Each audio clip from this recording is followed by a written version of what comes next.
Olá pessoal, seja muito bem-vindo ao nosso podcast. Eu sou Rafael Amaral, essa é a minha amiga Giovana Fernandes e nós somos protagonistas do podcast Conexões que Transformam.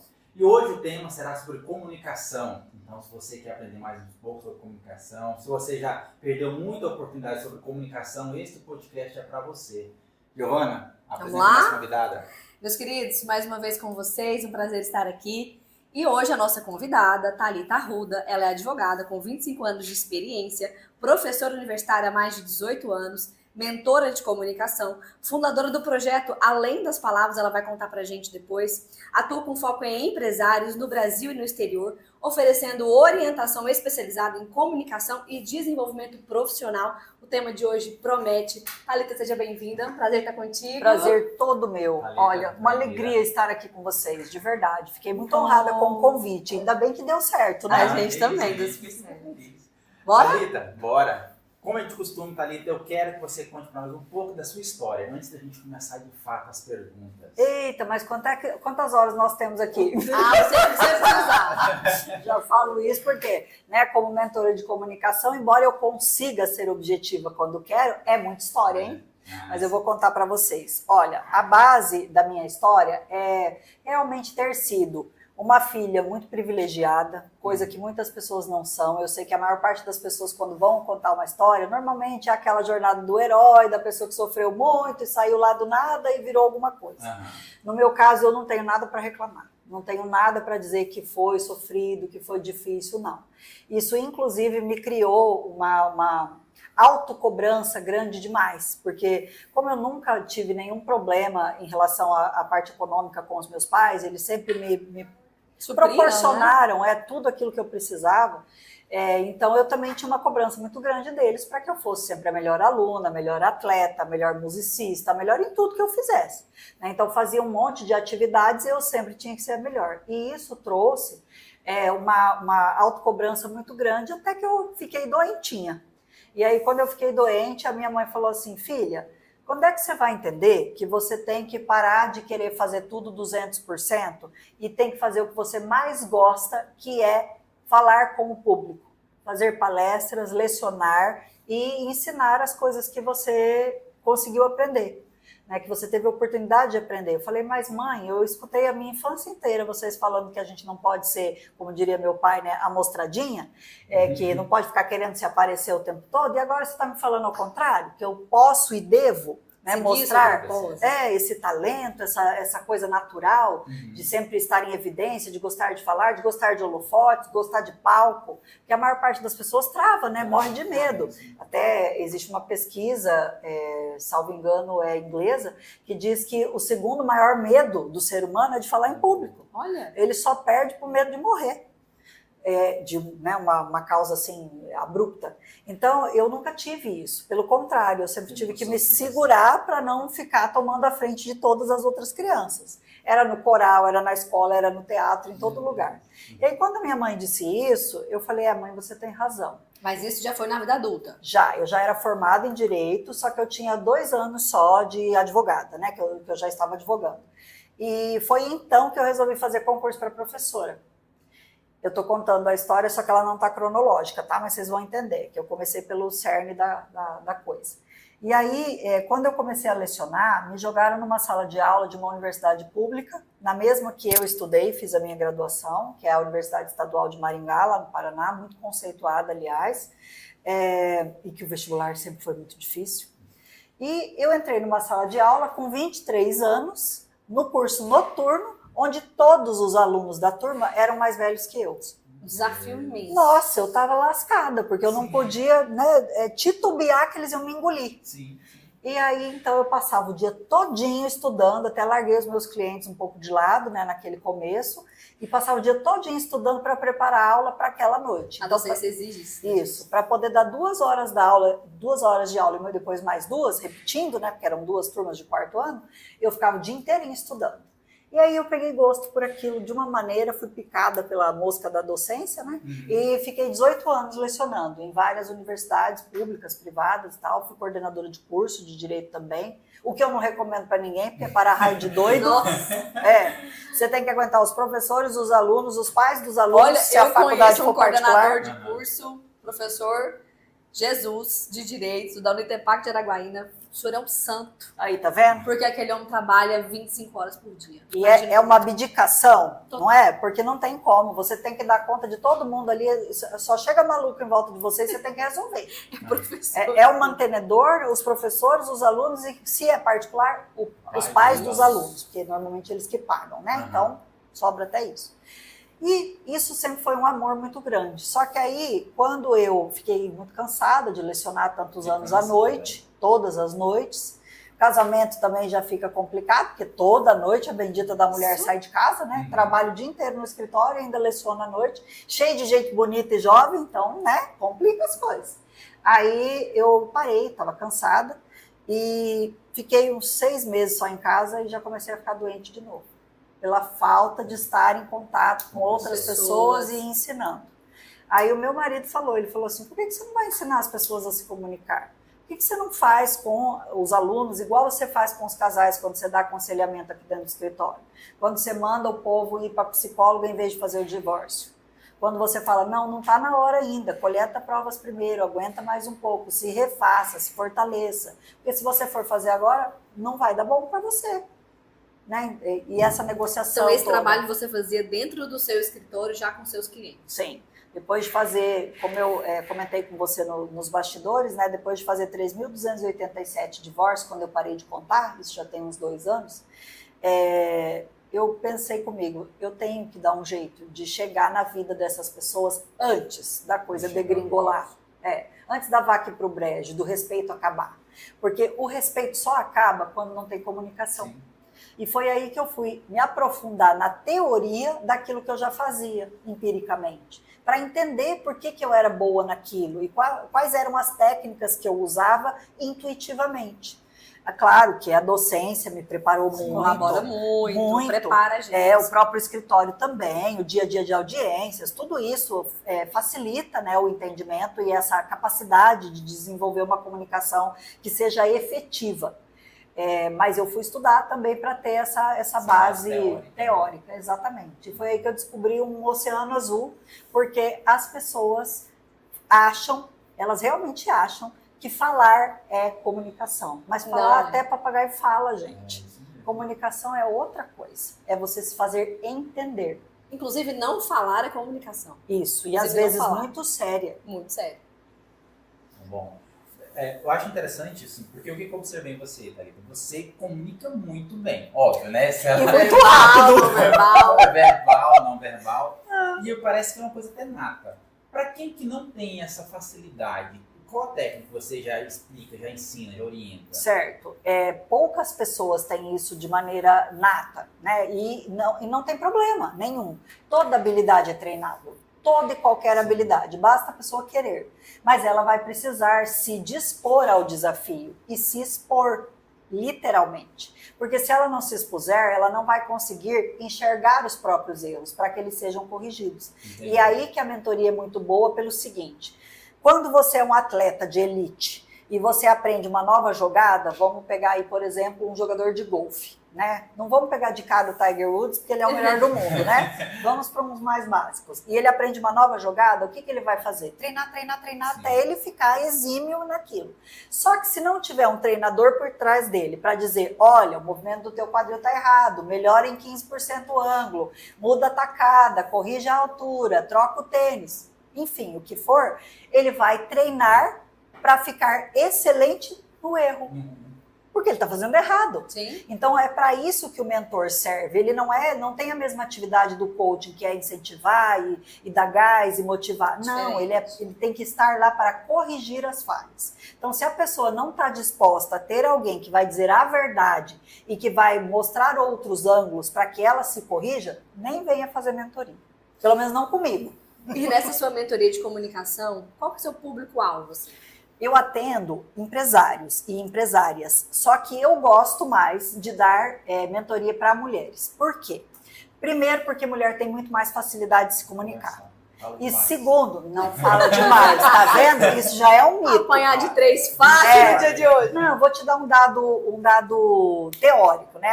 Aliás, teórico não, estatístico. As mulheres, elas falam em torno de 16 mil palavras por dia e os homens só 7. Então a gente fala muito mais, só que a gente não fala demais. Ah, eu me expressei Por que errado, que a tá, gente pessoal? fala muito mais? Porque a gente tem que suprir as lacunas que vocês deixam.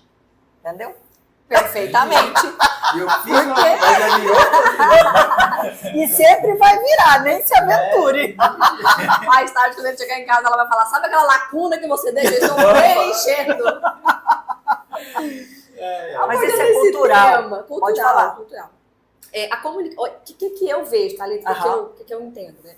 A comunicação hoje ela é um fator fundamental. Eu acho que o destaque dos próximos anos vai ser a comunicação. Você tem toda a razão. Porque você tem inteligência artificial para te substituir, Tecnicamente. e a comunicação ela não faz isso. A assertiva, a empática, né? Então, o que eu entendo? Eu entendo que a comunicação ela é a chave dentro de casa, dos relacionamentos dentro de casa, com os filhos e fora de casa no mercado de trabalho também. Sim. Então, você gosta de abranger essas duas áreas. Isso. Eu gosto tanto de falar para os relacionamentos quanto só empresarial. Só que eu prefiro ainda mais quando eu consigo unir as duas searas. Por quê? Como diz aquele baita jargão aí que o povo dá em tudo quanto é que é curso de esquina, que diz assim que não tem nenhum CNPJ forte se o CPF for fraco. Isso é, de certa forma, verdade. Então, a gente precisa fortalecer todas as áreas da nossa vida. Não dá para ficar uma muito boa e a outra capenga. Se a gente tem uma boa comunicação, a gente vai bem na empresa, a gente vai bem no network, a gente vai bem no clube que a gente frequenta, na igreja que a gente vai, no podcast que a gente participa. A gente também vai bem na nossa família. Fala com os nossos filhos, mesmo que eles sejam adolescentes terríveis. E às vezes não façam a escuta. E não queiram falar conosco, mas a gente procura técnicas para acessá-los, porque existe. Tudo é técnica. Só que você tem que estar presentificado para poder colocar aquilo em prática, porque a gente está acostumado a ter uma forma de funcionar na comunicação que foi aquela que a gente aprendeu em casa, que a gente acha que está certo, porque foi o que a gente aprendeu, mas não está certo. Falta muito. E aí a gente precisa ter a coragem, por isso que eu falei, estar disposto a ter a coragem de dizer assim, aquilo que eu aprendi foi bom, mas só me trouxe até aqui. Se eu quero ir para o próximo nível, eu tenho que desconstruir os meus conceitos e me moldar novamente, de outra forma. E aí com uma comunicação muito diferente, para poder acessar outros lugares. E normalmente chegam até você quando tem dor. Há sempre, né? A pessoa, quando ela acha que ela está indo bem, ela não procura esse tipo de ajuda. Só que a maior questão é, se a pessoa conversar comigo 5 minutos, ela vai perceber que ela precisa. Não porque eu tenha respostas para tudo ou porque eu saiba mais do que todo mundo, não é isso. Não tenho nenhum tipo de arrogância de achar que eu sou melhor que as outras pessoas. Eu só faço muito bem o meu trabalho. E essa consciência eu tenho, mas eu também tenho vários pontos falhos. Então tem coisas que eu preciso de outros mentores, assim como pessoas precisam de mim na comunicação. Só que conversando com a pessoa eu já consigo perceber se a linguagem não verbal dela está ruim, ou seja, ela está passando um sinal incoerente com o que ela diz. A boca fala uma coisa e a cara diz outra, né? Se a pessoa tem carisma ou não tem, porque quem não tem carisma não vende. E hoje tudo é venda, não é? Se você está aí com a sua agenda vazia, você que é prestador de serviço, ou você que é empresário, que está com a tua loja às moscas, é porque o teu carisma está muito baixo. Porque o comércio, a indústria, o serviço, não importa, o ramo empresarial é a cara do dono. E precisa ter carisma. Aí alguém pode dizer assim, mas o carisma é uma coisa nata, a pessoa ou é ou não é carismática. Não é verdade, ele é treinável também. Viu, Rafa? Super treinável. E eu tenho lá tudo decodificado, os elementos para você saber exatamente qual que você tem que subir e qual que você tem que baixar, para chegar no equilíbrio de todo mundo olhar para você e falar, nossa, como ela tá carismática. Olha, a comunicação, eu sabia que ela era uma técnica que você pode, né, desenvolver, mas o carisma, te juro que eu não sabia. Poucas pessoas pensam no carisma como uma habilidade que pode ser desenvolvida, porque isso foi colocado no nosso inconsciente coletivo. É cultural também. Assim como dizem que o homem tem que esconder os sentimentos e não pode verbalizar aquilo que ele sente, o que ele pensa, porque o homem não chora, porque o homem não pode mostrar sentimentos senão é fraco e tudo mais, é a mesma coisa com o carisma. Isso é mito. A gente pode e deve treinar. Todo mundo pode ficar muito melhor do que é. Então, Thalita, o que eu vejo? Muitas pessoas falam muito, mas não se comunicam, né? Aquela tagarela que Isso, chama, né? exatamente. As Isso maritaquinhas. cansa, isso cansa. Aí a pessoa às vezes, nossa, eu falo muito, mas não é. Mas não diz tem nada. tudo isso, tem linguagem corporal, não Isso. verbal, tudo Isso. isso que é interessante. É muito refinado quando você... E é muito bonito ao mesmo tempo. Sim. Quando você começa a estudar e perceber que você tem tantas vertentes para você atingir o teu objetivo com a outra pessoa, que aquilo que você estava fazendo é tão pequenininho, é tão pontinha do iceberg, que você fala, eu não acredito que eu conduzi a minha vida até aqui sem saber todas essas ferramentas que eu podia estar usando e podia estar já em outro patamar. E eu estou aqui, ó, mosqueando. Thalita, me conta, qual que é a dor do empresário quando ele te procura para fazer uma mentoria de comunicação? É muito engraçado isso, porque eles chegam quase sempre, né? Não posso também generalizar, porque como diz o Nelson Rodrigues, toda generalização é burra, né? Sim. Mas quase sempre eles chegam falando assim, o meu time não me obedece, ninguém me ouve nessa empresa, eu já estou cansado de falar e as coisas não saem do lugar. Aí eu, tá bom, e o que mais? E eu só anotando, né? O que mais que está acontecendo aqui na sua empresa? Principalmente quando é um empresário já mais velho, né? Aquela empresa familiar e tal, que na cabeça dele... Característico, né? E na cabeça dele, o jeito dele é o certo e acabou. Sim. Mas aí o filho falou, a nora falou que ele precisava de uma ajuda, mas é ajuda com o time, não é com ele, porque ele sabe tudo, ele é perfeito, né? Então não mexa com o deus grego lá da empresa. Mas daí eu escuto todas as queixas dele e eu falo assim, o senhor já parou para imaginar que se eles não estão lhe ouvindo bem, só existem duas hipóteses. Ou o senhor contratou errado, que são pessoas que não estão dispostas a trabalhar, não querem ouvir, ou tem problema auditivo. Ou o senhor é que não está sabendo se comunicar. Então, uma das duas coisas é. E é um choque. Claro, nossa, às vezes eles brigam Reunião é um comigo. choque. Às vezes eles ficam bravos, falam, então, se for para ser assim, se eu tiver que mudar, eu não vou contratar ninguém. Eu falo, calma, o senhor tem que entender que a sua mudança é o reflexo do seu negócio. Se o senhor não mudar, o seu negócio não vai mudar. Porque o senhor é o cabeça do negócio, daí vem a outra parte da comunicação, né? Tem que bater e adoçar também, Isso me deu né? carne gelar, né? Sim. Não, senão não vai. Então aí eu explico, eu falo que o negócio é o sonho dele, é o reflexo dele, que se ele não souber comunicar as vontades dele, o modus operandi dele, a forma como ele quer que as coisas aconteçam, o time não vai entender. E ele não pode cobrar a responsabilidade de uma meta de alguém que sequer entendeu o comando. Exatamente. Me veio uma questão aqui agora, Thalita. Não sei se vou conseguir expressar, mas seria o seguinte. Tem duas formas de comunicar. Eu te ajudo. Então vamos. Tem duas formas de comunicar, para eu estou entendendo. Como eu falar para você entender e também a forma de articular, de movimentar. As pessoas procuram por esses dois tipos de comunicação, digamos assim? Normalmente elas nem percebem que elas não têm a comunicação não verbal alinhada. Elas acham que isso aí é coisa de artista, de Silvio Santos, sabe, de showman. E não é. Isso ajuda demais a pessoa a compreender. Todas as vezes que eu faço movimento com as mãos aqui, para mim já é automático, né? Mas quando eu estou ensinando alguém, se eu vou compartimentar, por exemplo, uma ideia em 3 níveis, eu tenho que fazer o número 3 para você. Sim. E aí eu vou falar Fica de um muito mais nível, do didático. segundo nível. Exatamente. Principalmente quando você não tem um quadro para desenhar, um flip chart, uma tela do computador para compartilhar um documento.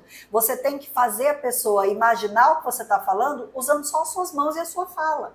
E a sua expressão facial. Então a gente tem que treinar muito isso, até que isso entre no piloto automático. Então, como as pessoas não sabem que lhes falta esse recurso, normalmente elas procuram só pela parte vocal mesmo, que ela só é 27% do que a gente comunica. O restante, os outros 73%, se a minha conta não estiver errada, que eu não sou boa de matemática, gente. O restante, a grande parte, é tudo não verbal. Por quê? Porque o nosso cérebro foi treinado ancestralmente para captar os sinais não verbais para não correr risco. Porque o tigre não ia chegar e falar assim, ó, eu quero te comer hoje no jantar, então você se prepara. Não mesmo. Corre! Ele só ia, no máximo, né, esticar as patas em posição de ataque e você que percebesse. E tudo na natureza era assim. Então, quem foi o ser humano que evoluiu, que se adaptou? Aquele que entendia os sinais não verbais.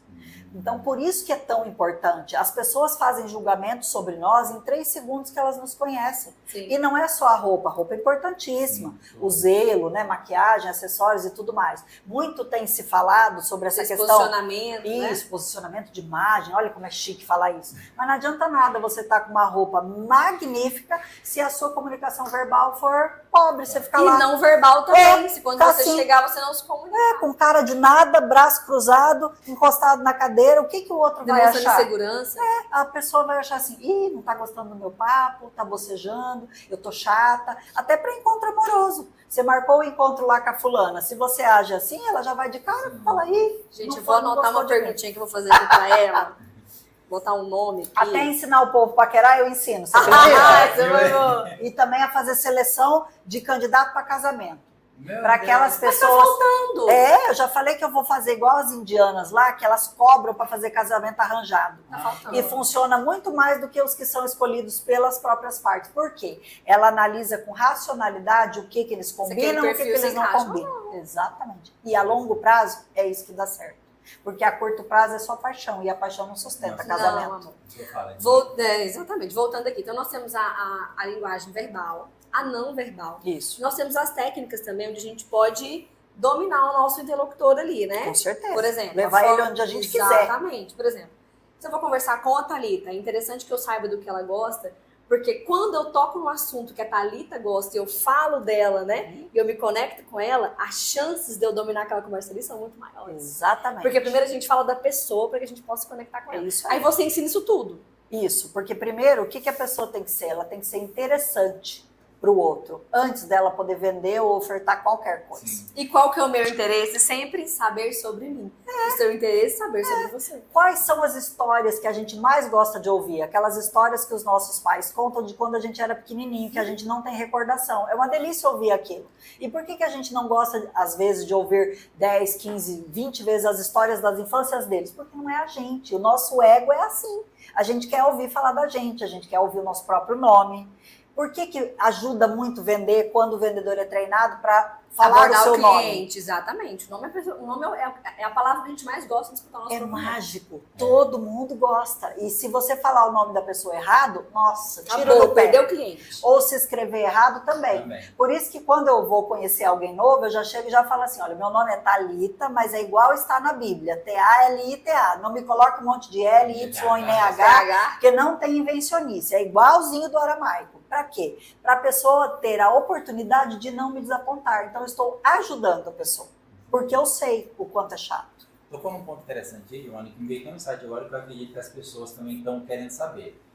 Thalita, dá uma dica pro pessoal, por exemplo, a gente fala de conexões. Eu estou num ambiente de network, como que eu vou chegar? Arrasou! Em Não tá alguém aqui, que gente. está parado Arrasou. dele? E aí, como que eu vou chegar nessa Muitas pessoa? pessoas me perguntam isso e essa pergunta é excelente. A primeira coisa que você vai fazer é observar a linguagem não verbal da pessoa que você quer acessar. Então, vamos supor que eu chego num coquetel lá e eu quero conversar com você. As outras pessoas, eu posso até conversar depois, mas o meu objetivo é me Abordar o conectar Rafael. contigo. Eu quero falar com o Rafael porque ele tem um negócio que eu quero ver se dá certo uma parceria e tal. Então, eu fui naquele coquetel para falar com o Rafael.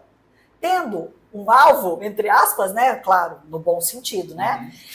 No ótimo sentido. Exato, no ótimo sentido, de gerar valor para ambos, né? Porque eu só gosto de parceria ganha-ganha. Se não for assim, já nem entrego o ouro.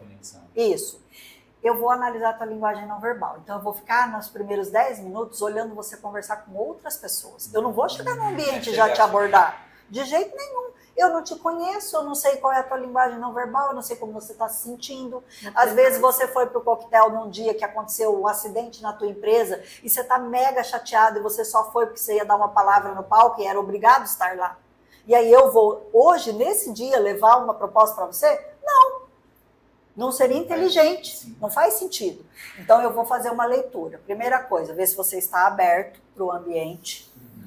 Cabeça altiva, que a pessoa que está conversando com os outros assim, ó, nem vale a pena, pelo menos não naquele dia.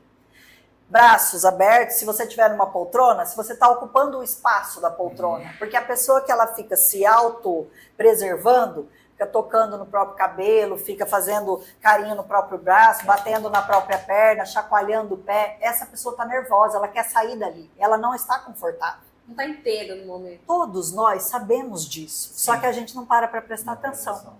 Então, eu não trago nenhuma novidade, descobriu a nova pólvora. Não, não é isso. Todo mundo sabe, porque está lá no nosso cérebro límbico. É ancestral, só que a gente esqueceu de usar essas ferramentas. Então, o que eu faço é só rememorar e explicar o como. Analisou a postura do Rafael, viu que hoje ele está num dia de bom humor, está sorridente, está cumprimentando todo mundo, está muito mais conversando do que comendo, então ele não está preocupado com a comida do coquetel, porque você sabe que tem os mortos de fome que vão lá só para comer, né? Tem também. O problema é o coquetel que não tem comida. Não, gente, coquetel é para fazer conexão, né? Mas não precisa ser muita, porque não é para isso, para encher barriga. Você viu o interesse do coquetel. Senão o raciocínio fica lento. Quando a gente vai comer mesmo, a gente vai no restaurante, não no coquetel. Boa, né? Vai, conta. Chegou lá, olhou tudo isso. Aí olha para onde estão apontados os seus pés. Eles estão apontados para a pessoa com quem você está falando ou estão apontados para a saída? Porque isso também é instintivo. Quando a gente quer ir embora de um ambiente, seja porque a gente está cansado, ou seja porque a pessoa é chata, a gente fica com os pés voltados para a porta. Igual o leão da montanha no desenho animado, né? Saída pela esquerda. Então, daí a primeira chance que a pessoa tem, me dá um minutinho que eu tenho que ir ali. Ou ela fala, eu vou ao banheiro. A técnica dos rapazes quando paquera, né? Sim. Não gostou da menina, eu vou ao banheiro e já volto. Nunca mais você topa o rapaz da balada. Exatamente.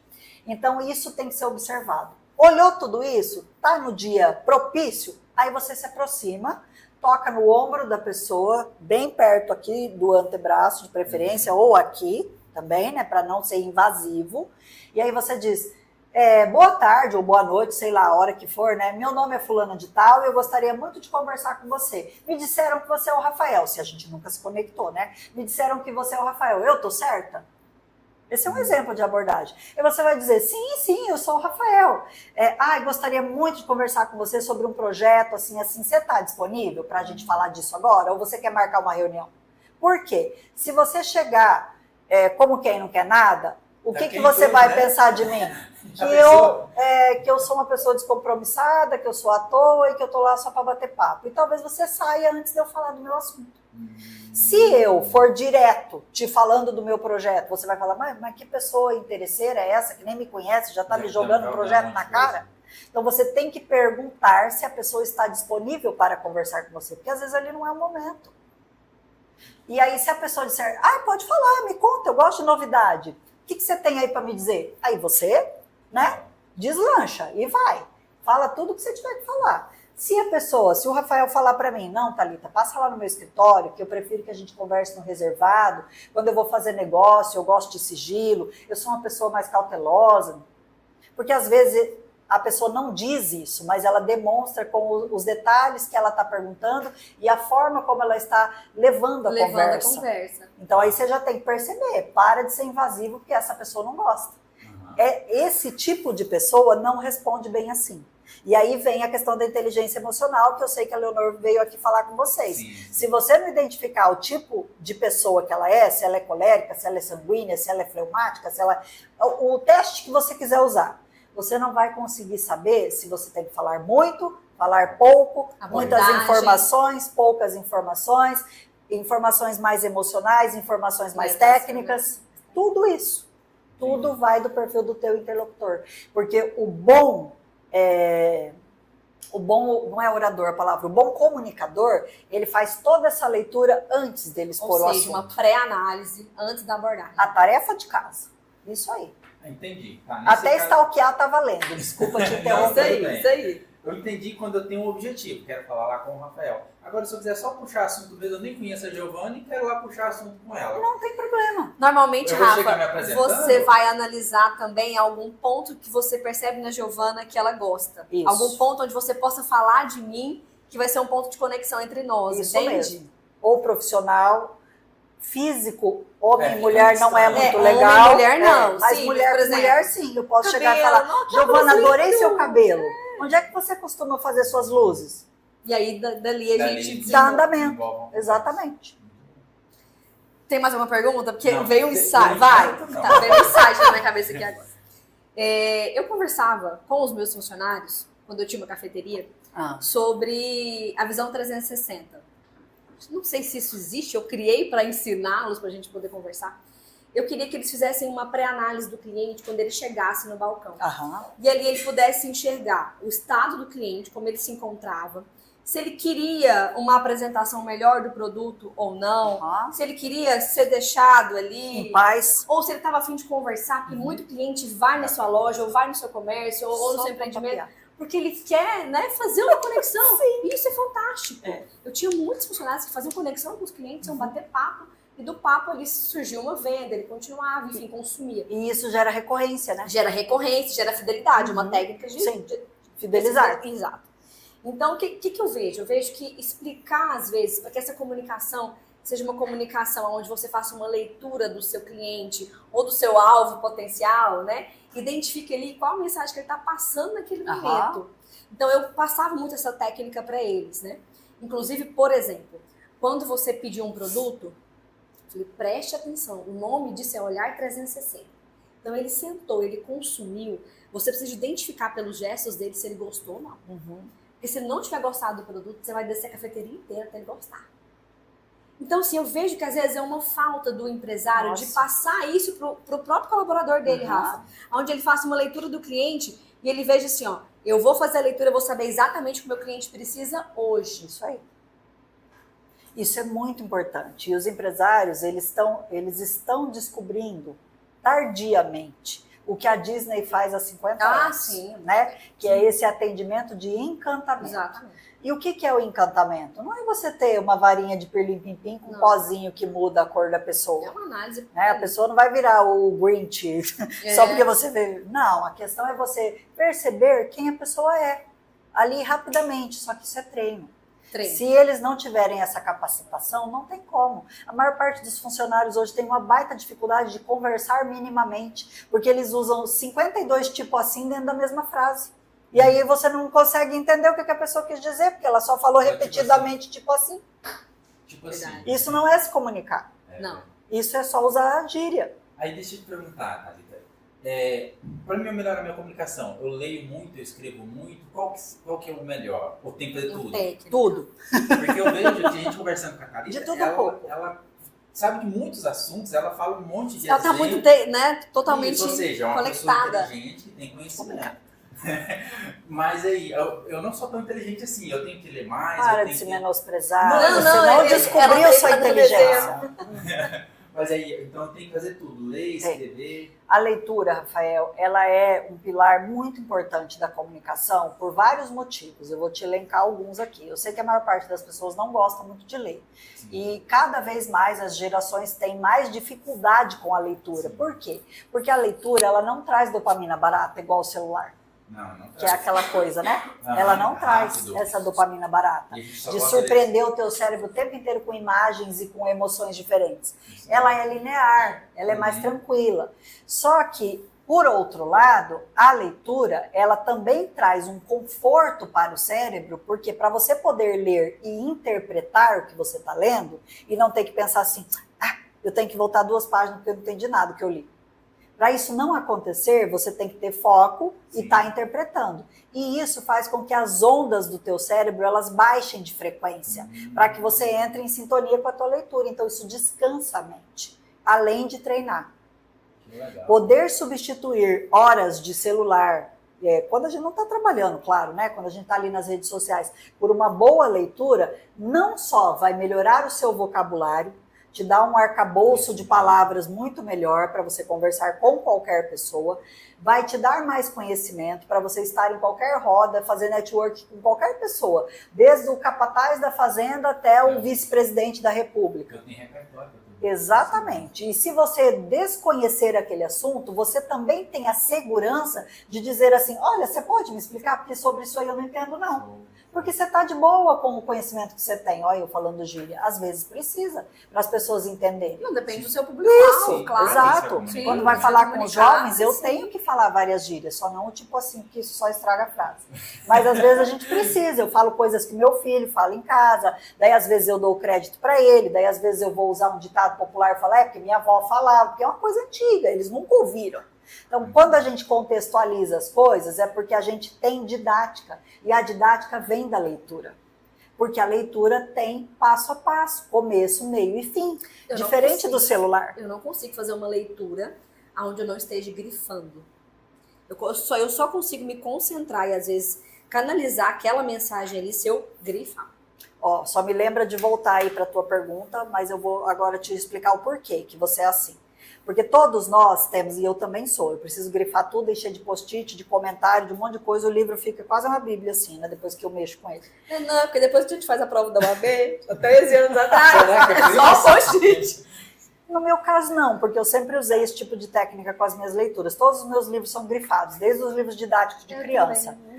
Porque nós temos canais diferentes de absorção, de entrada de informação. Então, o visual, que a maior parte das pessoas é o que mais usa, é o predominante, principalmente para os homens são muito visuais. Por isso que eles gostam de lingerie, por isso que eles gostam da mulher mais arrumada, porque eles são visuais.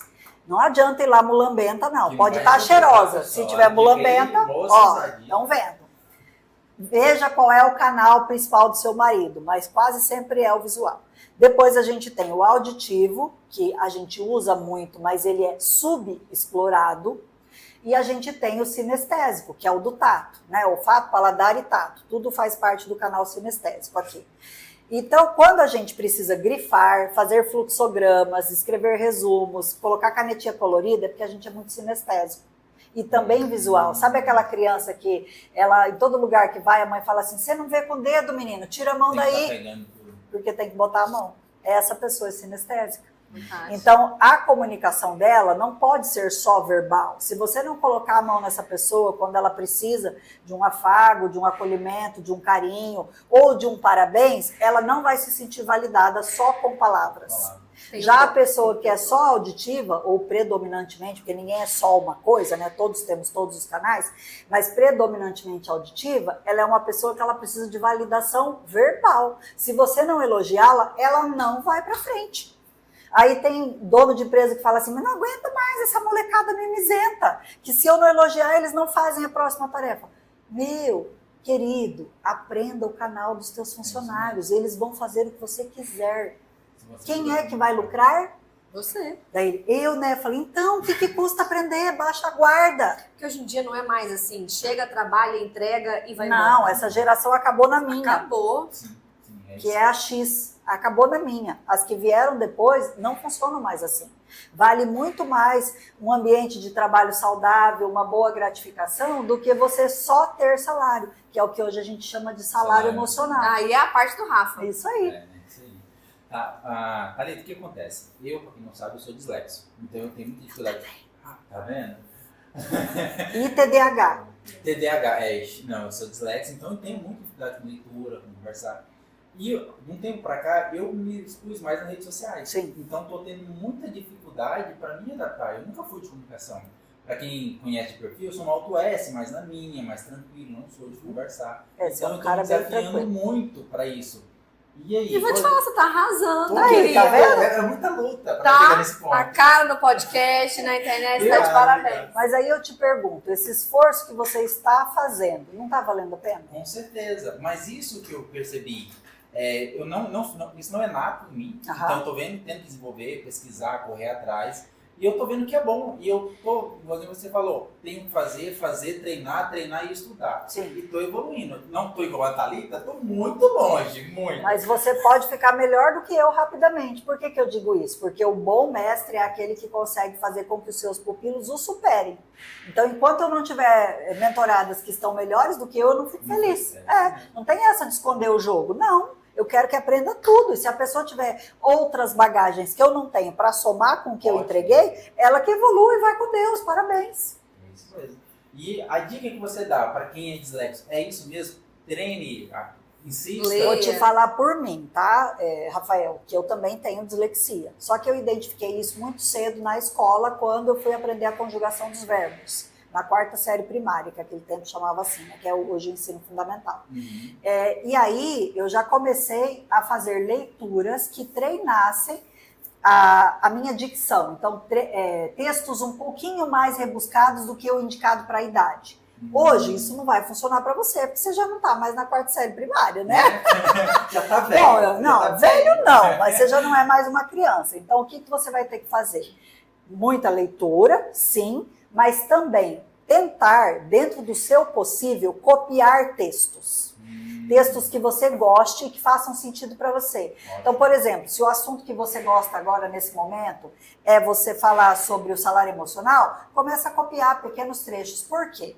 Você vai falar, eu vou fazer caligrafia, olha o que ela está pedindo para mim. Não, mas faz sentido. Digitar resolve? Não, digitar não serve. Por que tem que manuscrever? Porque esse caminho cerebral é o natural. Os homens das cavernas faziam o que para relatar os sentimentos deles e os fatos? Eles desenhavam nas pedras e tentavam escrever. Então, isso é natural, digitar não é natural. Por isso que as crianças estão perdendo todo o poder de comunicação que as pessoas mais antigas têm. Isso faz muito sentido, porque quando eu quero aprender uma coisa de forma mais fácil, se eu digitar, não é a mesma coisa do que eu escrever. Jamais. Você assimila mais quando você escreve? Vou te falar, não é bonitinho, é um garrancho, assim, só pra dizer que eu tô escrevendo. Mas você assimila, você... Isso. E se você vai passar um recado para outra pessoa, e inclusive isso também é um sinal de carinho, de zelo, se é alguém que você gosta muito, em vez de mandar um e-mail ou uma mensagem no WhatsApp, escreva um bilhete. Isso é uma das coisas que eu ensino na mentoria de casal. Tá com problema de comunicação, o outro tá calado, tá fechado, tá pros cantos, não quer falar com você, porque também você só briga, cobra e grita, comece a escrever bilhetes, falando de coisas que ele gosta, que ele aprecia, dando reforço positivo. Retomar os tempos das cartas dos namorados, meus amores. Eu tenho uma caixa do meu amor de carta. Então, não era tão lindo? E eu falo pra ele, ó, presente, maravilhoso, sim, mas eu preciso de um bilhetinho. Isso. Que é o bilhete que vale faz mais. no presente. A flor morre, o bombom a gente come. Bilhete, pra guardar. Exatamente. E às vezes eu guardo nas gavetas dele pra ele pegar e relembrar. Eu também. E também quando meu marido viaja, eu coloco o bilhete na necessaire dele, coloco na carteira, coisa que ele vai achar só quando ele tá lá no meio da viagem. Minha esposa também já fez isso, é bom, é interessante. Até porque eu tenho que marcar meu território. Claro. Tá certo. Então tá, voltando. O Rafa te perguntou o fato, né, como que ele poderia melhorar sendo ele dislexo. Quando a gente é tímido, eu tenho uma certeza acerca disso, mas vou te perguntar. Certo. A timidez, ela não é obstáculo para uma boa comunicação. Jamais. Mesmo sendo tímido, você consegue desenvolver uma boa comunicação. Óbvio que é um pouco mais difícil, porque a pessoa tem uma dificuldade de se expor, não é de se comunicar. E ela vai ter que conseguir suplantar esse bloqueio emocional. Mas ela consegue ficar um exímio comunicador, se ela quiser. Só que ela tem que estar disposta a romper a barreira da timidez, senão não tem como. Porque a segunda coisa que eu até pedi para vocês me lembrarem para eu voltar para essa aba, né? Além de você ler muito e manuscrever, é você falar em público sempre que puder. Não importa se é o velório de um conhecido e alguém pediu assim, alguém pode dar uma palavra a respeito do fulano e tal, alguém quer dizer algumas palavras? Eu quero. E fala. Você está num aniversário, alguém tem um discurso para fazer a respeito da vida da menininha lá, da sobrinha. Eu quero falar. Fala. Sempre se exponha. Em todas as oportunidades. Se desafie, como você falou que você está fazendo. Não, fantástico. Redes sociais também. Só que a rede social, ela tem uma grande diferença. Quando você está falando com o celular, hipoteticamente você está sozinho. Depois é que você vai se expor. A exposição, ela é a posteriori, ela não é ali na hora. Então você não vê a cara de ninguém. Se estão rindo, se não estão rindo. Exato, então não causa um impacto imediato. Por isso que tem muita gente que é extremamente tímida, mas consegue gravar story o dia inteiro. Eu sou ao contrário, eu converso até bem, eu dou palestras, só que no celular eu já não dou muito bem, não sei. Mas talvez porque você tenha medo de julgamento. Pode ser, julgamento, autoconfiança. Medo de você escorregar ali em alguma palavra da dislexia e você se sentir envergonhado. Pode ser, Eu falei pro Rafa, treina em casa com stories. Fala, olha, eu vou contar pra vocês porque que eu amei essa airfryer, a minha esposa disse que não. Eu vou contar pra vocês nesse story aqui. Isso aí, Aí eu vou falar da airfryer pros outros. Falei, vai! Começa a falar coisas do dia a dia. Aí eu pensei, não solta, guarda esse vídeo, mas vai treinando. Isso. Mas se tiver minimamente confortável, solta mesmo, até para o pessoal ver a tua evolução. Eu falo para as minhas mentoradas, não fiquem guardando não, porque se vocês não conseguirem suportar o processo, é sinal que vocês não vão estar felizes lá no pódio. Nossa. Ó, interessante, anota isso aí. É verdade. Vamos lá, deixa eu tentar pegar alguma pergunta aqui, porque a gente já, né, entrou no Descambou assunto por vários e foi assuntos. maravilhoso. Mas Vou eu tentar gosto voltar assim, um pouquinho, também gosto assim. Como que a gente lida com os ruídos equivocados na hora de uma comunicação? Essa é a segunda maior reclamação dos empresários. Ah, aqui na empresa está tendo muito disque-disque, muita rádio peão, que para quem é empresário sabe o que é, né? Muita rádio peão, eu não aguento mais. O grupo que é Todos Menos Ele, o nome do grupo Todos Menos Ele, que é o patrão, não pode estar lá dentro, né? Ou o gerente, ou o diretor, ou reunião depois da reunião, chama o grupo. Tem isso também, várias empresas que eu já dei assessoria. Inclusive, eu sou conselheira de algumas empresas. Por quê? Eu sou a única que chego lá e dou, como diz meu marido, nos dedos do patrão e ele não reclama, porque ele ainda me pagou para fazer isso. Ele contratou, ele tem que ouvir a verdade. Eu não vou ficar lá passando a mão na cabeça dele. E aí, eles querem saber como parar com essas coisas, como acabar com essa fofoca, como acabar com os mal entendidos dentro das empresas, né? E também com esses... Nossa, me fugiu a palavra agora. Boatos. Boatos, era essa a palavra. A primeira coisa é transparência na comunicação, em tudo. Ah, Thalita, mas eu vou falar a respeito do meu lucro, do meu caixa, do meu isso, do meu aquilo. Não, você só vai falar aquilo que é pertinente para os seus funcionários. O que não for pertinente, você não vai dizer. Mas aquilo que envolvê-los, eles têm que saber. É direito deles. Então, não esconda. Vai demitir alguém? Avise, pelo menos 1 ou 2 vezes. A pessoa tem que se preparar. Sim. Não seja cruel de surpreender a pessoa com uma notícia dessa. E outra, depois chamar a equipe também para poder alinhar. Claro. Alinhamento de expectativa é a segunda coisa. Primeiro, a transparência. Segundo, alinhamento de expectativa. Como é que a gente alinha a expectativa? Chamando todo mundo para a mesa. Ah, mas então eu tenho que ser democrático? Muito o empresário me pergunta. Não, a empresa é tua, você manda e você faz o que você quer. Inclusive falir, se você quiser. É tua. Só que, se você quer ter um time, você precisa ouvir as outras pessoas. O que não significa que você vai seguir o que as pessoas disseram, mas você tem que ouvir. Ouvir para saber até onde essas pessoas têm razão. Elas vão contribuir com um olhar que você não está tendo, porque você não é onipresente, onipotente, onisciente. Você não está em todos os lugares ao mesmo tempo que nem Deus. Então, não seja arrogante a ponto de achar que você sabe tudo, porque você não sabe. E sabe quem são as pessoas que mais podem contribuir como um líder real? A pessoa que trabalha na limpeza e no cafezinho. Por quê? Todos os departamentos. Exatamente. E normalmente elas são pessoas discretas e também culturalmente tratadas com uma certa invisibilidade. Então elas entram e saem das reuniões e ninguém nem repara, muitas vezes. E elas escutam tudo, elas e eles, né? Escutam tudo. E aí você pode chamar. Quem que é meu informante principal, meu fiel escudeiro aqui? É a Dona Maria do Café. Vem cá, Dona Maria, senta aqui, ó, me conta tudo que a senhora anda escutando. Então, para minimizar ruído, seria transparência. Transparência em relação às diretrizes da empresa, aquilo que diz respeito aos funcionários. Segundo, alinhamento de expectativas. E terceiro, fortalecer o time, sempre pedindo contribuições de pessoas que estão transitando pela sua empresa. Principalmente quando ela tem um chão de fábrica, né, que é separado do administrativo.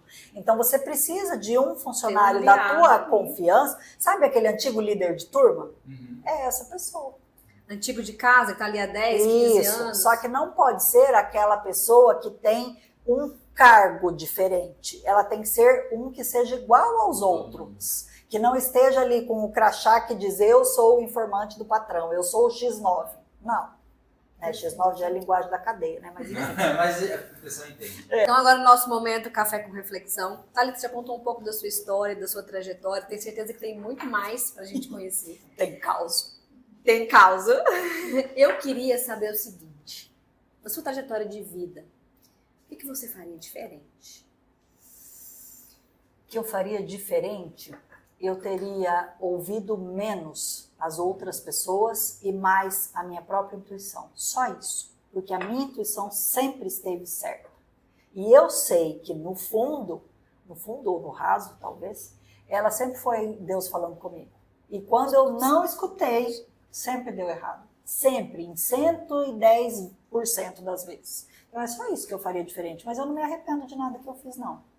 Eu sou, graças a Deus, muito bem resolvida em relação a isso. E eu amo muito a minha profissão, amo muito a minha família, mas eu teria, por exemplo, trabalhado menos e ficado um pouco mais com meu filho, que hoje já tem 21 anos, porque eu sempre trabalhei demais.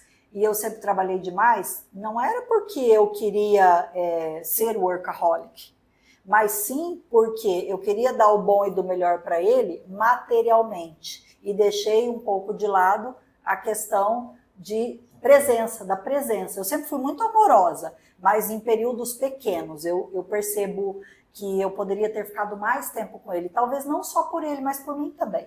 Para eu ter tido a recíproca do carinho. Exato, porque é via de mão dupla, né? Eu me aproveitei muito pouco da presença dele. Então, e hoje ele já está adulto, claro que a gente tem uma relação muito boa, a gente se dá muito bem, conversa sobre muitas coisas, só que ele já está prestes a viver a vida dele, né? E eu criei ele para o mundo também, não criei para ficar embaixo da minha asa, porque os pais que eles tolhem muitos filhos, eles incapacitam, né, esses filhos. Ninguém cria os filhos para si, a gente cria para o mundo.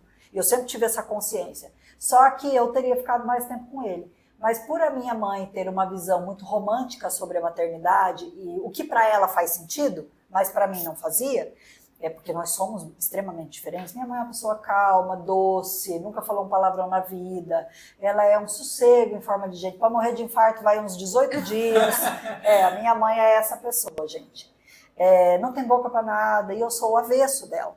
Eu sou muito parecida com meu pai nessa questão da personalidade, dos traços de personalidade. Só que eu brinco com meu pai que eu sou a versão dele muito melhorada, porque eu sou terapeutizada, coisa que ele nunca foi. Né? A nossa geração vem buscando terapia. Então eu fui sempre atrás de autoconhecimento para buscar ser um ser humano melhor também para os outros, né? Não só para mim. E se eu tivesse descoberto tudo isso lá atrás, eu teria entendido que eu sempre amei muito meu filho, mas eu nunca amei a maternidade, que é uma coisa que a sociedade nos impõe. E são coisas completamente diferentes e as mulheres não falam, porque foi romantizado e culturalmente validado que a boa mãe é aquela que que ama ser mãe. E não é verdade. Não é verdade. Disse tudo. E isso é libertador. Por você tocar nesse ponto, tem que ver até uma questão agora. Como que a falta de comunicação ou a comunicação errada pode influenciar na criação dos filhos, no distanciamento ou na aproximação mais? Influencia só tudo. Só tudo, tá bom. A resposta é breve, mas eu posso exemplificar. Sim, por gentileza. A comunicação, ela pode fazer com que os filhos tenham vontade de estar na presença dos pais ou de não estar. Ela pode fazer com que os filhos tenham apego aos valores que os pais pregam ou ao contrário, fazer tudo do contra. Então, isso depende completamente de como como a gente comunica aquilo que a gente acha que é correto. Por quê? Se você chega para um filho e fala assim, faz tal coisa, já com uma voz um pouco mais impositiva, né, de cima para baixo, se você não fizer do meu jeito, você não vai mais morar na minha casa, porque quem banca essa casa sou eu, e embaixo do meu teto é assim que funciona, que era o que a gente ouvia na infância, né? Muito comum. Pelo menos na minha, né? Que vocês são mais novos do que eu, mas acho que ouviram isso também. Se o adulto chega assim, óbvio que o filho não vai gostar do que ele está ouvindo. E se ele for uma criança com um temperamento um pouco mais fácil de lidar, ele vai baixar a cabeça e vai fazer. Só que ele vai fazer frustrado, porque ele não sentiu o amor, ele só sentiu o peso da obrigação. E isso vai fazendo com que a criança crie um abismo com aquele genitor, pai ou a mãe. E pior ainda quando, e isso normalmente são as mulheres que fazem, ó, puxão de orelha, tá, mulherada?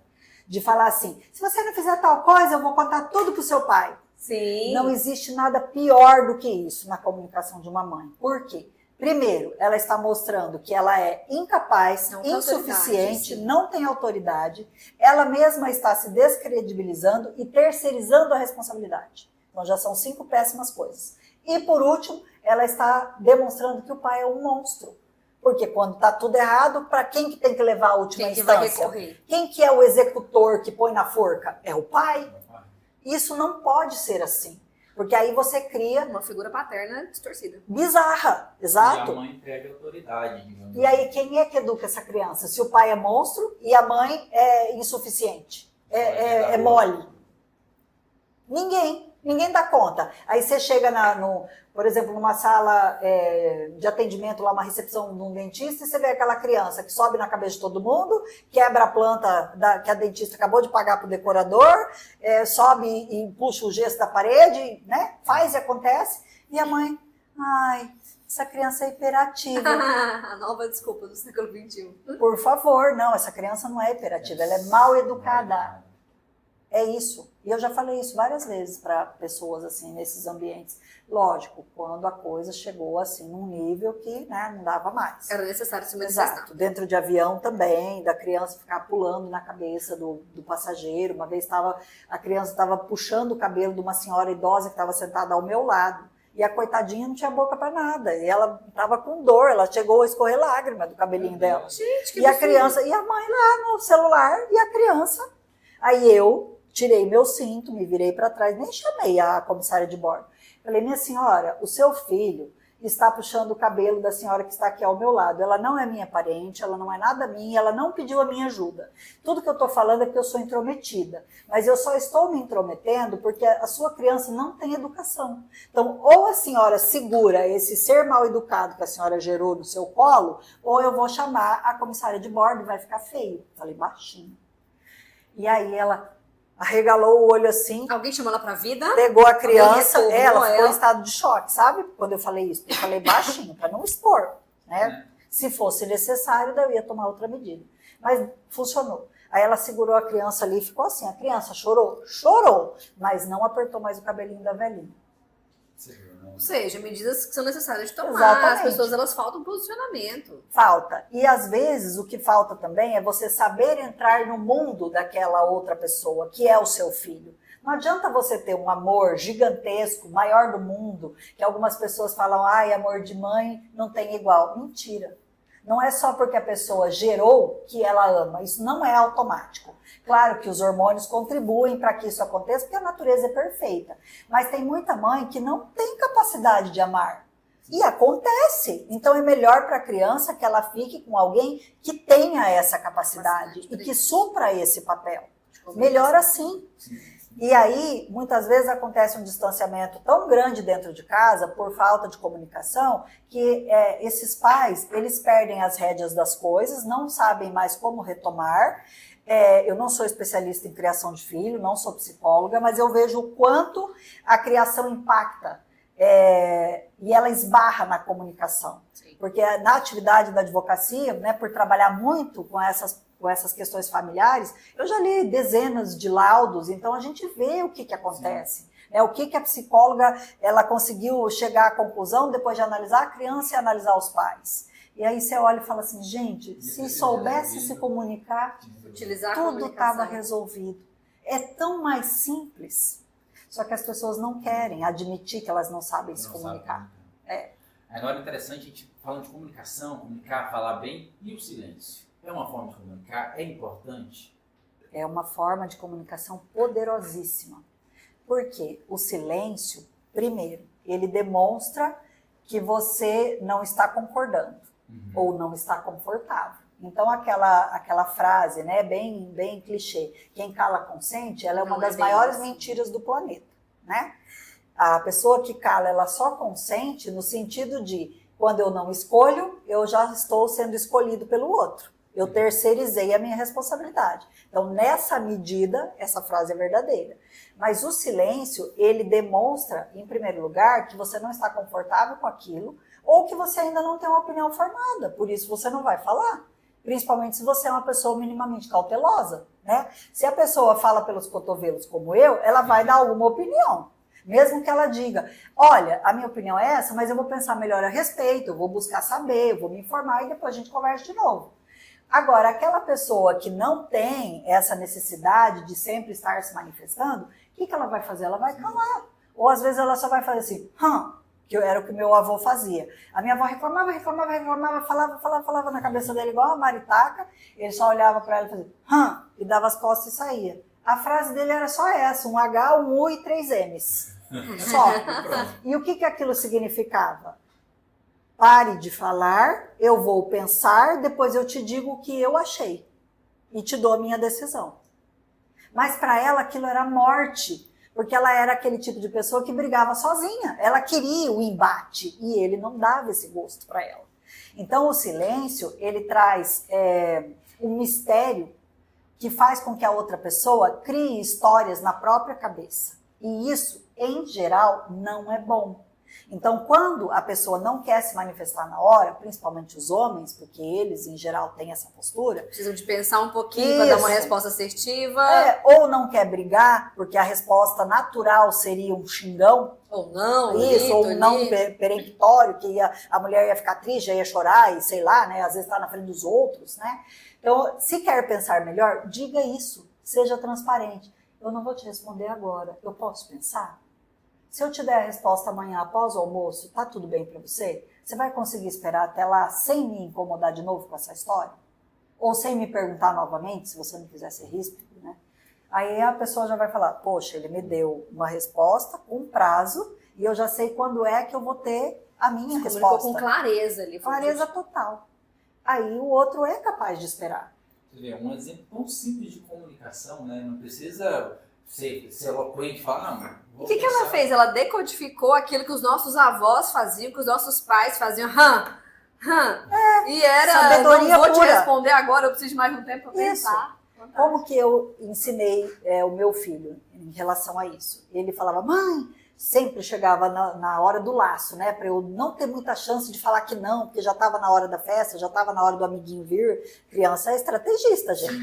E eles são extremamente ligeiros, por isso que eles põem os amiguinhos para pedir pra gente, né? E principalmente aquele amiguinho que a gente mais gosta, né? Aquele que vem sempre em casa. Eu já fiz isso muito. E daí a minha mãe não vai poder falar que não, nós estamos aqui na festinha, vai lá e pede pra minha mãe pra eu dormir na tua casa. Vai ficar um pouquinho mais. Isso. Então, como criança tem todas essas estratégias, manhas. O que eu ensinei pra ele? Filho, a gente vai numa festinha. Se você vier me pedir alguma coisa na frente de outras pessoas, ou se você quiser uma decisão imediata, ela será sempre não. Se você quer imediatidade, é não. Se você está pedindo na frente dos outros, é não. Agora, se você quiser que eu analise, então você me diga com antecedência, que aí eu vou pensar e a resposta pode ser sim. Perfeito. Então eu sempre expliquei isso para ele. Aí quando algum amiguinho vem com essa história, né? Ai, vai lá e vamos pedir para sua mãe, deixa que eu peço para sua mãe. Ele falava, não, porque se você pedir, ela já vai negar. Você antecipava para ele qual seria o seu Sempre. posicionamento. Thalita, numa reunião de negócios, ali numa reunião corporativa, me conta 3 técnicas para uma boa comunicação. Tanto verbal quanto não verbal. Ótimo. Primeira coisa, receber os seus convidados com quem você quer fazer negócios, seja ele um negócio interno, então você está chamando, por exemplo, um gerente para promovê-lo, ou para pedir que ele assuma um grande projeto, que você sabe que ele vai titubear, porque ele vai ficar com medo, não importa se é um cliente interno ou externo, mas se você vai receber um cliente, receba com congratulações. Levante, sorria, aperte a mão, né? Faça o rapapé que a boa educação exige. Segundo, sente numa posição onde você não fique impedido por um objeto, se você quer aquela pessoa do seu lado. Perfeito. Isso, falar, eu quero você do meu lado, é literal. Então, quando você coloca uma mesa no meio, e isso é muito comum, se ela for retangular, inconscientemente ela divide as opiniões. Fazer uma barriga. Exato. Então, se, por exemplo, eu quero negociar com vocês dois, então eu não vou sentar aqui onde eu estou, eu sentaria aqui, na cabeceira da mesa.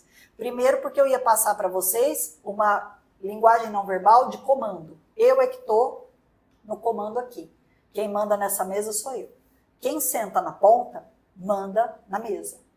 Tá? Então não é aquela ditado popular, quem senta paga a conta. Paga a conta. Paga de certa forma. Mas domina ali. Porque o diálogo. domina, entendeu? É nesse sentido, né? Não é no sentido literal de fazer passar o cartão lá.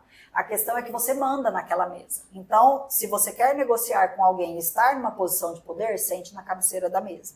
E coloque à sua direita a pessoa que é o seu confidente mais próximo, ou é aquela pessoa que tem as informações técnicas que você não vai lembrar para te ajudar. É meu braço direito. Exatamente, essa expressão vem daí.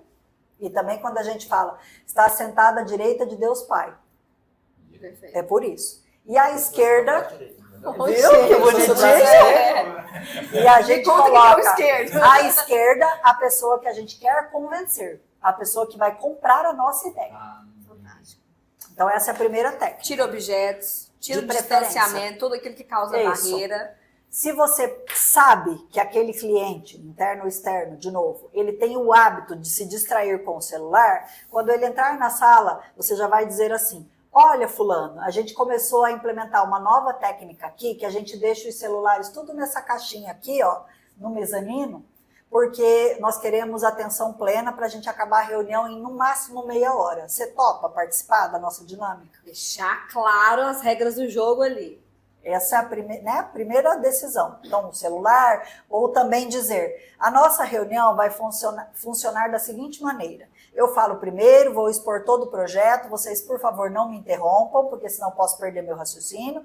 Dá uma explicação para não parecer também que você é, né, o rei do gado, que você manda em tudo. Mas é porque numa reunião corporativa isso é muito comum. Sim. Nós estamos falando de... E é necessário. Tempo é vida, gente. Sim. Tempo não é só dinheiro, é vida. Porque hoje os nossos maiores ativos são a atenção e o tempo. Se você não economizar isso, ó, tudo flui e se esvai pelos dedos. Então chega lá e explica. A regra da minha reunião é o seguinte, igual aqui no podcast, tem a regra. Quando você chegou, o Rafa te comunicou. Me falou, essa câmera é assim, isso, essa câmera funciona é assim, assim, as perguntas são assim, tudo tem a sua regra interna, que também faz parte da cultura da empresa e é uma demonstração para o cliente da cultura da sua empresa. E um ato falho que eu vejo quando muito empresário deixa de expor essa cultura organizacional, né? De como que funciona. Se ele deixa de expor, é normalmente porque ela é fraca. Sim. E se ela é fraca e o cliente estiver antenado, ele percebe e ele A às fraqueza, vezes não fecha sim. negócio por isso. Gente, que tema fascinante, comunicação. Eu tinha várias perguntas para fazer para a Thalita ainda, vocês sabem que é um tema que eu amo. Mas vamos marcar um outro podcast para isso. A gente tá assim agora, né? Marcando o replay. Isso aí. Enquanto eu não vier 3 vezes para pedir música no Fantástico, Não tá valendo. Thalita, foi um prazer te receber. A casa Todo é meu. sua. Tá? Muito obrigada. Sempre. Prazer te receber aqui. Todo Deus meu. te abençoe esse Aí, projeto. gente, ó, aperto de mão dela. É forte. Extremamente firme, galera. firmeza de caráter. Gente, eu Isso tenho é uma linguagem não preguiça verbal. quando a pessoa Mão de pega a minha mão alface. assim. Nossa, É alface, horrível. Rafael, Thalita, ó, obrigado. mesma coisa. Muito obrigada, a casa é sempre sua. Eu que Rafa, agradeço, contigo. gente. É isso aí, pessoal. Como sempre, a gente aprende muito nesse podcast, né? Eu, principalmente, aprendi demais na evolução muito grande da minha comunicação. E obrigado, Thalita, pelos ensinamentos. Eu é que agradeço, fico à disposição de vocês. O arroba. Vou passar, tanto para mais esclarecimentos, quanto dúvidas pontuais de vocês, Ótimo, pessoais obrigado. também. Só me mandar mensagem, tá? Lá no Instagram, o meu arroba é DRA, de doutora, Thalita, T-A-L-I-T-A, Arruda. Então vai ter 2 As grudados, tá, gente? Tudo A gente vai juntinho. colocar aqui embaixo para Isso. você, para ficar tranquilo. E aí, se tiverem dúvidas, podem me mandar. Às vezes eu não sou muito ágil, que às vezes vem muita pergunta, mas eu respondo todo mundo. Ninguém fica sem resposta. Mais um Conexões que Transformam. Beijo para vocês. Até mais, pessoal. Tchau, tchau.